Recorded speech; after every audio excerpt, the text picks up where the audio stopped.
All right, back at my desk, we are going to now start putting some color to this. So with this one, I am going to do a rustic look to it. So for my color of wood, I'm going to do a dark gray and then a light gray. If you were to do if you wanted just normal wood look, you could just do brown and dark brown, or golden yellow and yellow, however you wanted to do it. So for this, I'm going to do the rustic. So we're going to first get a dark gray painted on it.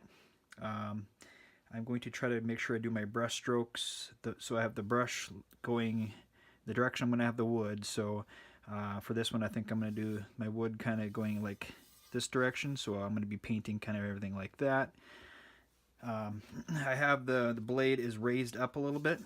I am using bench cookies.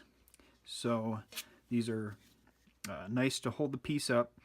I'll put the link for these as well for the Amazon if you guys were looking at getting some of these. But it's nice to have the blade raised up a little bit, so if paint drips off the side, it's not going to make your piece stick to whatever you have underneath it. For using cardboard, paper, or your desktop, it's not going to stick to it. So I am going to now paint this in the dark gray, and we shall get to the next step.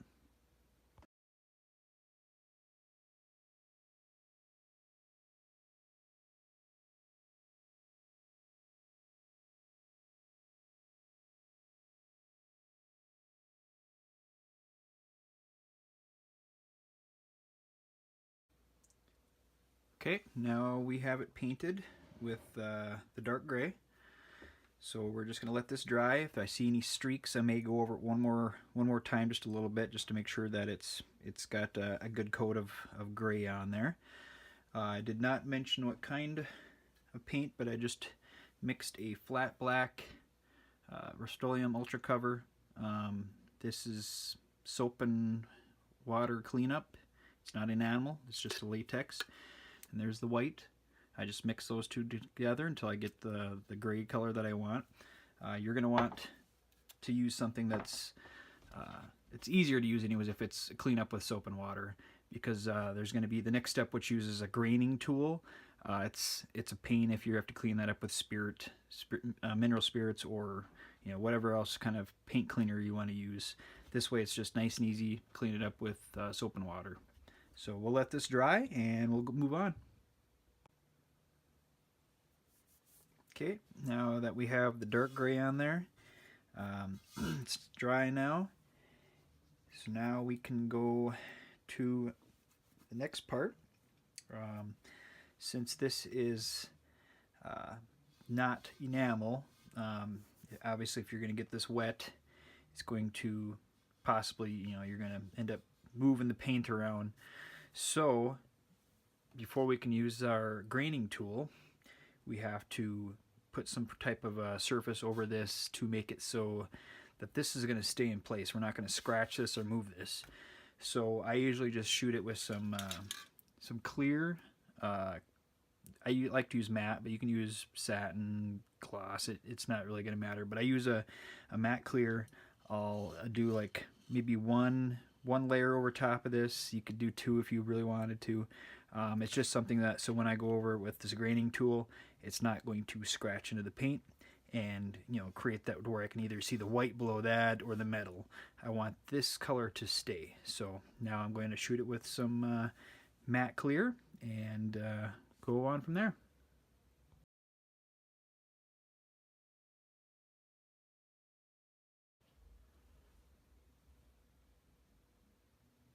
Okay, we're back, and now time for the fun part. We get to use our graining tool. Graining tool looks like this. It's, I know it's kind of weird looking, but there's also another attachment for this. Let's see if I can find it. This can also snap onto here.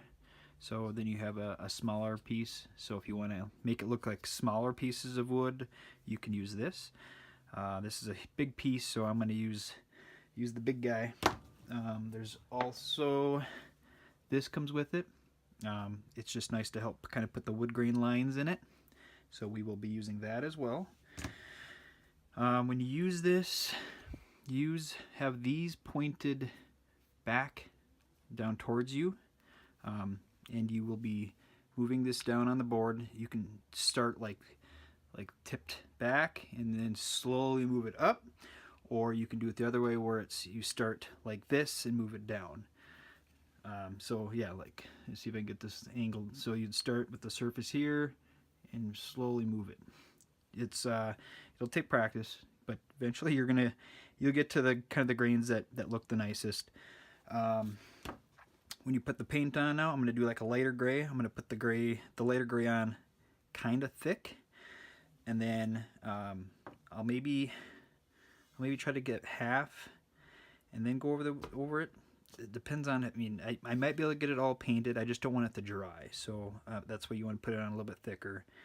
And then it's going to give that look where there's going to be light gray, and once we go over it with the grading tool, you're going to see the dark gray poke out through it. It's going to look pretty cool. So let's give it a shot. And if you do mess up, just wait till it dries, paint it back over again with dark gray, and try it again. It's going to be it's a trial and error. So here we go.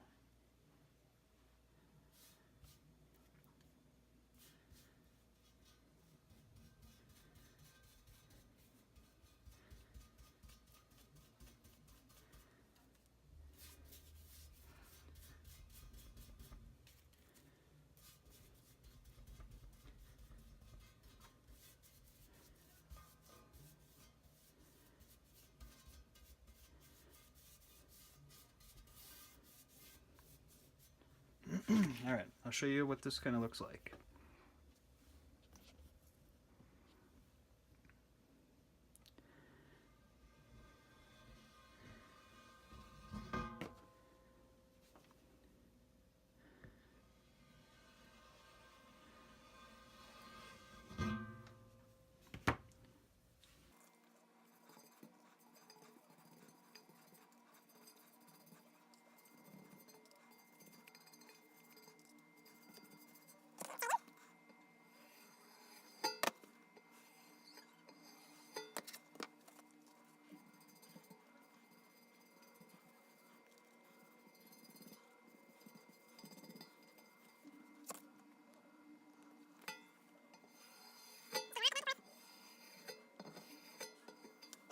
Now that we have that done, now we can take our little deal for the small grains. You can use it's a little bit thicker there. You got some skinny guys and then ones that are a little bit more spread out. So I'll show you.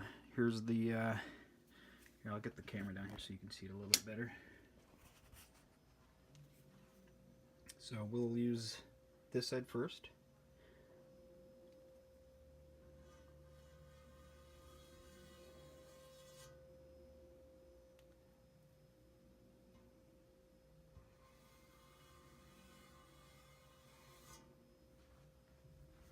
Now I'm going to use the little pointy guys.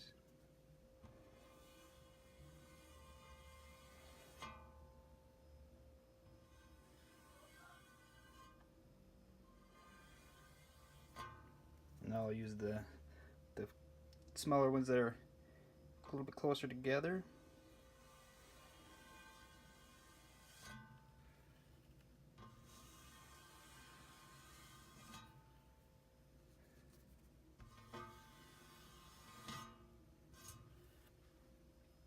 Alright, now we just let this dry, but that's the effect that you get from the graining tool.